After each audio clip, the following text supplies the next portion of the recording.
నువ్వు చిరంజీవి గారి తమ్ముడు కావచ్చు, చిరంజీవి గారి కొడుకు కావచ్చు, లేదంటే ఇంకొకళ్ళు అబ్బాయి కావచ్చు, మేనల్లుడు కావచ్చు, ఇట్ డజంట్ మ్యాటర్. నీకు టాలెంట్ లేకపోతే నువ్వు నిలబడలేవు, నీకు సత్తా లేకపోతే నువ్వు ఇక్కడ ఉండలేవు. అది నా కొడుకైనా సరే. ఇట్ ఆల్ డిపెండ్స్ నీకు ఎంత టెనాసిటీ ఉంది, ఎంత పర్సీవరెన్స్ ఉంది, ఎంత నిలబెట్టుకోగలవు, ఎంత నిలదొక్కుకోగలవు, ప్రతికూలతలు ఎంత బలంగా నిలబడగలవు. ఒక నిర్మాత సినిమా తీయడం అంటే ఒక యజ్ఞం చేయడం లాంటిది. తిట్లు తినాలి, ఇబ్బందులు పడాలి, అన్నీ పడిన తర్వాత ఫైనల్ డబ్బులు మిగిలితే కూడా లేదు తెలియదు. ఇలాంటి పరిస్థితుల్లో నాకేమనిపించిందంటే ఈయన పడ్డ కష్టం చెప్పాలనిపించింది ఈ రోజున. ఈ ప్రెస్ మీట్ తాలూకు ముఖ్య అంశం ఒక చిన్న స్థాయి నుంచి వచ్చిన వ్యక్తి నిర్మాతగా ఎదిగి ఆయనకున్న పాపం ఆయన మంచితనం ఆయన్ని శాపంగా అవ్వకూడదని చెప్పి ఒక ఉద్దేశంతో ఆయన మంచితనం చెప్పాలి, ఆయన ఒక మంచి సినిమా చేశారని చెప్పడానికి నేను ఈ రోజున మీ ముందుకు వచ్చాను. ఎందుకంటే నేనేం నమ్ముతానంటే సినిమా బాగుంటే ఎలాగో చూస్తారు, దీని గురించి చెప్పక్కర్లేదు. సినిమా బాగాలేకపోతే ఎలాగో చూడరు, మీరు ఎంత పబ్లిసిటీలు చేయండి ఇవన్నీ అనుకోండి. అందుకే నేను పెద్ద ఎక్కువ మాట్లాడక ప్రయత్నం చేయను. కానీ ఈ పర్టికులర్ రోజు మటుకు, ప్రత్యేక ఈ రోజు మటుకు ఆయన పడ్డ కష్టం ఈ సినిమాకి, అలాగే ఒక్కొక్క కాస్టింగ్ ఆయన చేసింది, దీనికి నేను క్రిష్ గారిని కూడా చాలా మనస్ఫూర్తిగా అభినందిస్తున్నాను. ఎందుకంటే ఆయన కూర్చున్నప్పుడు ఎంతమందిని పెట్టాం, ఒక ఔరంగజేబ్గా మిగతా నటులు ఒకళ్ళిద్దరు యాక్టర్స్ని పెట్టి కూడా ఒకళ్ళ చేత యాక్ట్ చేయించాం ఒకళ్ళ చేత. కానీ Bobby Deol so apt for Aurangzeb, ఎంత కన్విక్షన్తో చేశాను. అప్పటికి ఆయనకి ఇంకా ఆయన చేసిన హిందీ సినిమాలు కూడా రాలేదు ఇంకా ఆయనకి. ఎంత కన్విక్షన్తో చేశారంటే నాకు నిజంగా ఆయనతో యాక్ట్ చేయడం చాలా ఆనందాన్ని ఇచ్చింది. సో అలాంటి బాబీ డియోల్ గారిని మొత్తం pan India. Manoj Paramahamsa was roped in last. ఇంకా సినిమా ఎట్లా మనం అయిపోవాలి, నేను పాలిటిక్స్కి వెళ్ళిపోయిన తర్వాత డిప్యూటీ సీఎం బాధ్యతలు తీసుకున్న తర్వాత అందరికీ అయిపోయింది, ఇంకా సినిమాలు చేయలేడు ఇతను, ఎలా చేస్తాడంటే నాకు తెలుసు కష్టం అని.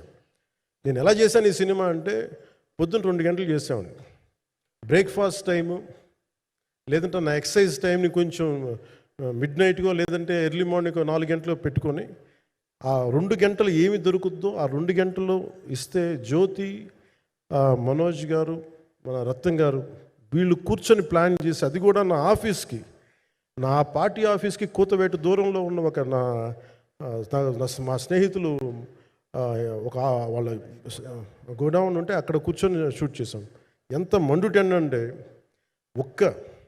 అసలు దాంట్లో కూర్చొని మ్యాట్ వర్క్ చేసి మీరు ఫైనల్ రిజల్ట్స్ చూస్తే ఇది ఇక్కడ చేశారంటే అంత ఆశ్చర్యం అనిపిస్తుంది. And hats off to Manoj Paramahamsa గారు. అండ్ ఈ సీన్స్ అన్నిటికీ ప్రీ విజువలైజేషన్, ప్రతి సీన్ చేయబోయే ముందు అసలు నాకేమనిపించిందంటే సినిమా చేయగలమా లేదనని పరిస్థితుల్లో జ్యోతికృష్ణ గారు ముందుకు వచ్చి నాతో మాటలు నేను చెప్పలేదని, ఇది ఇలా చేస్తాం అలా చేస్తాం ఏం చెప్పలా, ఏమి చేయబోతున్నాడో ఎవ్రీథింగ్ వాజ్ ప్రీ విజువలైజ్డ్. ఈ సీన్ ఇలా ఉండబోతుంది, ఈ చేయబోయే సీన్ ఇలా ఉన్నది. నాకు దాని మీద ఆత్మవిశ్వాసం కలిగింది. నాకు లేదు, ఒక సత్తా ఉన్న దర్శకుడు, తెలుగు చిత్ర పరిశ్రమకి సైజ్ తీయగలిగేవాడు, మంచి సాలిడ్ ఎడిటింగ్ సెన్స్ ఉన్నవాడు, మ్యూజికల్ సెన్స్ ఉన్నవాడు. అలాంటి వ్యక్తికి మనోజ్ పరమహంస గారు తోడారు. వీళ్ళిద్దరు కాంబినేషన్లో రత్నం గారి అనుభవంతో ఈ రోజున ఒక మంచి ప్రోడక్ట్ అయితే తీసుకొచ్చాం. ఇది ఎలా ఉంటుంది, ఎలా ఉండబోతుంది, ఎంత హిట్ అవుతుంది అనేది ఇది సంపూర్ణంగా ప్రజల చేతిలోనే ఉంటుంది. అది ఏ స్థాయిలో ఇది ఉంటుంది అనేది అది ప్రజలు చెప్పాల్సింది తప్ప ఇది నేను చెప్పుకునేది కాదు.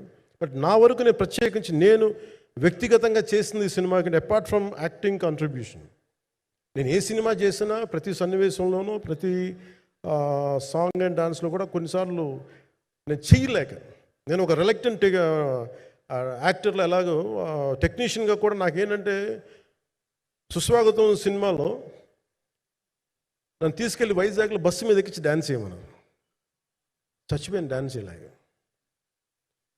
ఇంకా మిగతా వాళ్ళకి ఎంత తేలికైన డ్యాన్స్ నాకు చేయాలంటే నేను గింజుకుపోయి నేను అనుకున్నాను ఈరోజు ఇంక సినిమాలు మానేస్తాను చెప్పి మౌదినికి ఫోన్ చేసి కూడా చెప్పాను, చాలా పర్యాలు చెప్పాను. అలాంటి అందుకని నాకేంటంటే సాంగ్ అండ్ డ్యాన్స్ కూడా నేను ఎలా చేయగలను దానికి అనుకోగా నేను ఎత్తుక్కుంటాను. అలాగే యాక్షన్ సీక్వెన్స్ కూడా రియల్ లైఫ్లో కొడితే ఎలా ఉంటుంది, మార్షల్ ఆర్ట్స్లో సాధన ఉన్నవాడిని, ఈ లాట్ ఆఫ్ వర్క్షాప్స్, ఈ మార్షల్ ఆర్ట్ వర్క్షాప్స్ చేసిన వాడిని కాబట్టి హౌ రియలిస్టిక్ వీ కెన్, ఎంత సహజంగా మనం వెళ్ళగలం, వీటి మీద ఒక అవగాహన ఉన్నవాడిని కాబట్టి చాలాసార్లు కూర్చుంటాను. కానీ ప్రత్యేకించి ఈ 20 minutes లాస్ట్ సెకండ్స్ ఇది 2 partsగా ఎలా అయింది అంటే, ఒరిజినల్ థాట్ కృషి గారి దగ్గర నుంచి వచ్చినప్పుడు ఇట్ వాస్ క్వైట్ లాంగ్. ఒక నిర్ణయం, ఈ సినిమా ఒక పాటలో అవుద్దని అనేవాడు మొదటి నుంచి. బట్ లేటర్ వాళ్ళు డిసైడ్ చేసుకొని ఒక టైంలో ఇది అవ్వదు, you want make it as 2 parts అనుకున్నప్పుడు ఎక్కడికి వచ్చి ఆగిందంటే ఈ క్లైమాక్స్ దగ్గరికి వచ్చి ఆగింది ఫస్ట్ పార్ట్. సో చెప్తున్నప్పుడు నాకేమనిపించిందంటే how else we can take it, how else we can scale it up. So దానికి నేను కూర్చొని నాకున్న ఈ మార్షల్ ఆర్ట్స్ కానీ బేసిక్ యాక్షన్ కొరియోగ్రఫీ నా ప్యాషన్ కాబట్టి ఈ పర్టికులర్ డ్రామా, ఈ పర్టికులర్ దాంట్లో ఏంటంటే మొఘల్ టైమ్స్లో ప్రతి ఒక సగటు భారతీయుడు అనుభవించిన బాధ అది. ఒక యావరేజ్ సగటు భారతీయుడు మొఘల్ కాలంలో అనుభవించిన ఒక ఒక ఒక సిచ్యువేషన్. ఆ సిచ్యువేషన్ హీరోకి సంబంధం ఉండదు, కానీ how he gets entangled, how he gets involved in it, that is the outcome, that he's been captured. So దీన్ని ఒక 57 days మేము చేయగలిగామంటే, ఆ రోజు నాకు కనుక